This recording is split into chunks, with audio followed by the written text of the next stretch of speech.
اور تیل کی جلی ہوئی تلچھٹ کی مثل سخت کھولتا پانی پینے کو دیا جائے گا۔ وہ تلچھٹ پتہ کیا ہوتی ہے؟ کبھی یہ پکوڑے تلنے والے یا وہ سموسے تلنے والے یا اور کوئی ایسا کام کرنے والوں کو دیکھا ہے کہ جب بھی کوئی چیز تل کے نکالتے ہیں اس وقت یا کبھی کبھی بیچ میں سے وہ چھاننا مار کے تو نکالتے ہیں جلا ہوا سامان، وہ باہر پھینک دیتے ہیں، وہ کھانے کے لائق نہیں ہوتا، وہ ہے تلچھٹ۔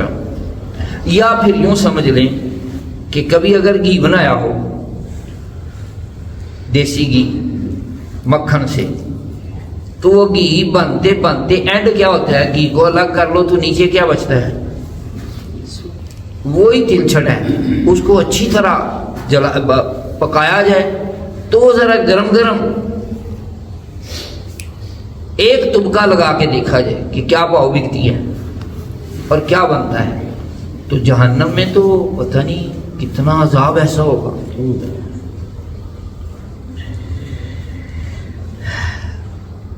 اور اس تلچھٹ کی مانند سخت کھولتا ہوا پانی پینے کو دیا جائے گا کہ منہ کے قریب ہوتے ہی اس کی تیزی سے چہرے کی کھال گر جائے گی، سر پر گرم پانی بہایا جائے گا، اور یہ جو جہنمیوں وہ پانی سر پر بہایا جائے گا نا، تپتا ہوا یہ جسم کے اندر سرایت کر دے گا اور اندر کے نظام کو تباہ و برباد کر دے گا۔ جہنمیوں کے بدن سے جو پیپ بہے گی وہ پلائی جائے گی۔ خاردار تھوڑ یعنی کانٹے والا ایک درخت ہے، دنیا میں کئی قسم کا ہے، چھتر تھوڑ اور وہ اس کو ڈنڈا تھوڑ بھی بولتے ہیں، اس کے اوپر کانٹے ہوتے ہیں، وہ اونٹ کھاتا ہے، انسان نہیں کھا سکتے، اور وہ زہریلا ہوتا ہے، اور اونٹ کو کبھی دیکھو نا وہ کانٹے دار جھاڑیاں بھی کھا جاتا ہے، خشک ہوئی ہوئی بھی کھا جاتا ہے، تو وہ کھانے کو دیا جائے گا۔ وہ ایسا ہوگا کہ اگر اس کا ایک قطرہ دنیا میں آئے تو اس کی سوزش بدبو تمام اہل دنیا کی معیشت برباد کر دے گی، اور گلے میں جا کر پھندا ڈالے گا، اٹک جائے گا۔ اس کے اتارنے کے لیے پانی مانگیں گے، ان کو وہ کھولتا پانی دیا جائے گا کہ منہ کے قریب آتے ہی منہ کی ساری کھال گل کر اس میں گر پڑے گی، اور پیٹ میں جاتے ہی آنتوں کو ٹکڑے ٹکڑے کر دے گی، اور وہ شوربے کی طرح بہہ کر قدموں کی طرف نکل جائیں گی۔ پیاس اس بلا کی ہوگی کہ اس پانی پر ایسے گریں گے جیسے تنس کے مارے ہوئے اونٹ، یعنی جن کو بہت زیادہ پیاس لگی ہو۔ تو اللہ پاک فرماتا ہے فشاربون شرب الہیم، وہ سخت پیاسے اونٹ کی طرح اسے پئیں گے۔ جیسے پئیں گے تو پھر کفار جان سے عاجز آ کر وہاں مشورہ کر کے مالک علیہ الصلوۃ والسلام، یہ دروغہ جہنم ہے، اس کو پکاریں گے کہ اے مالک علیہ الصلوۃ والسلام، تیرا رب ہمارا قصہ تمام کر دے۔ مالک علیہ الصلوۃ والسلام 1000 برس تک جواب نہ دیں گے، 1000 برس کے بعد فرمائیں گے مجھ سے کیا کہتے ہو؟ جس کی نافرمانی کی تھی اس کو کہو۔ 1000 برس تک رب العزت کو اس کی رحمت کے ناموں سے پکاریں گے، وہ 1000 برس تک جواب نہ دے گا۔ اس کے بعد فرمائے گا تو یہ فرمائے گا دور ہو جاؤ، جہنم میں پڑے رہو، مجھ سے بات نہ کرو۔ اس وقت کفار ہر قسم کی خیر سے نا امید ہو جائیں گے اور گدھے کی طرح آواز نکالیں گے۔ جیسے گدھا آواز نکالتا ہے تو کیسی زبردست آواز ہوتی ہے، چلا کر روئیں گے ایسی آواز کے ساتھ۔ ابتدائی آنسو نکلیں گے، جب آنسو ختم ہو جائیں گے تو خون روئیں گے، روتے روتے گالوں میں خندقوں کی طرح گھڑے پڑ جائیں گے۔ رونے کا خون اور پیپ اس قدر ہوگا کہ اگر اس میں کشتیاں ڈالی جائیں تو وہ چلنے لگیں۔ جہنمیوں کی شکلیں ایسی کری ہوں گی کہ اگر دنیا میں کوئی جہنمی اسی صورت پر لایا جائے تو تمام لوگ اس کی بدصورتی اور بدبو کی وجہ سے مر جائیں گے، اور جسم ان کا ایسا بڑا کر دیا جائے گا کہ ایک شانے سے دوسرے شانے تک تیز سوار کے لیے 3 دن کی راہ ہوگی، شانہ کندھے کو کہتے ہیں۔ 3 دن تیز سوار دوڑتا رہے مسلسل تو جتنا فاصلہ طے کرے گا اتنا اس کے 2 کندھوں کے درمیان کا فاصلہ ہوگا۔ ایک داڑ احد پہاڑ برابر۔ کھال کی موٹائی 42 ذراع کی ہوگی، اور ذراع کہتے ہیں یہ ناخن سے لے کر اس کونی تک کے حصے کو۔ تو یہ تقریباً 2 ہوں تو گز بن جاتا ہے، 21 گز ہو گئے تو کتنے بڑے ہو جائیں گے 21 گز؟ زبان 1 کوس 2 کوس تک منہ سے باہر گھسٹتی ہوگی کہ لوگ اس کو روندیں گے۔ بیٹھنے کی جگہ اتنی ہوگی جیسے مکہ سے مدینہ تک، اتنی بڑی جگہ پر بیٹھے گا وہ، تو کتنا بڑا اس کا جسم ہوگا۔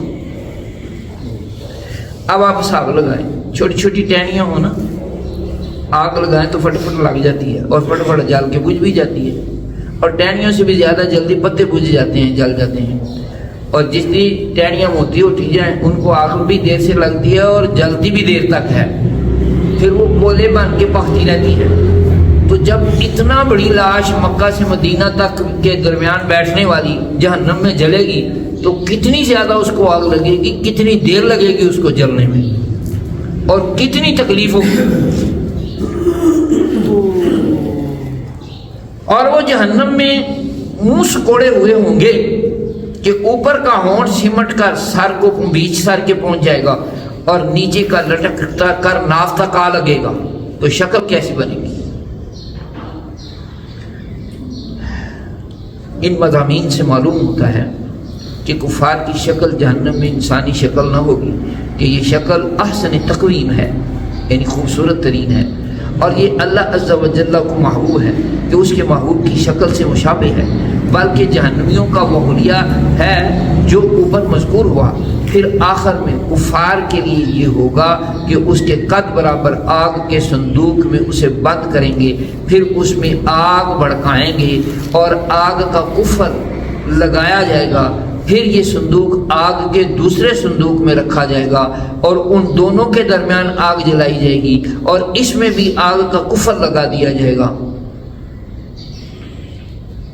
پھر اسی طرح اس کو ایک اور صندوق میں رکھ کر اور آگ کا کفر لگا کر آگ میں ڈال دیا جائے گا۔ تو اب ہر جہنمی کافر یہ سمجھے گا کہ اس کے سوا اب کوئی آگ میں نہ رہا اور یہ عذاب والائے عذاب ہے، اور اب ہمیشہ اس کے لیے عذاب ہے۔ جب سب جنتی جنت میں داخل ہو لیں گے اور جہنم میں صرف وہی رہ جائیں گے جن کو ہمیشہ کے لیے اس میں رہنا ہے، اس وقت جنت و دوزخ کے درمیان موت کو میڈے کی طرح لا کر کھڑا کریں گے۔ پھر منادی جنت والوں کو پکارے گا، وہ ڈرتے ہوئے جھانکیں گے کہ کہیں ایسا نہ ہو کہ یہاں سے نکلنے کا حکم ہو۔ پھر جہنمیوں کو پکارے گا، وہ خوش ہوتے ہوئے جھانکیں گے کہ شاید اس مصیبت سے رہائی ہو جائے۔